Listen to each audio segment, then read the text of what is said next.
করে দিব। আচ্ছা ঠিক আছে। আচ্ছা ঠিক আছে, এখানে বসো তো। শোনো, তোমাকে আমার বাসায় যে জন্য নিয়ে আসছি, দেরি না করে চলো সেই কাজটা আমরা শুরু করে দিই। হ্যাঁ গো সুহাসিনী, আমারও না খুব ধৈর্য কম, আমি তাড়াতাড়ি করতে চাই, তুমি যেটা বলবা সেটাই করব।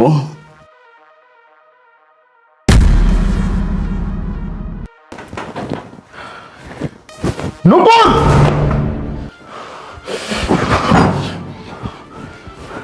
আমি জানতাম যে তোর চরিত্রে সমস্যা আছে, তোরে আমি আমার সংসারে রাখবো না। এই তোর সাহস হলো কি করে আমার বেডরুমে অন্য একটা পরপুরুষ নিয়ে রঙ্গলীলা করতে? হ্যাঁ, এই এই তোকে কি বলবো, তুই তো একটা পরপুরুষ।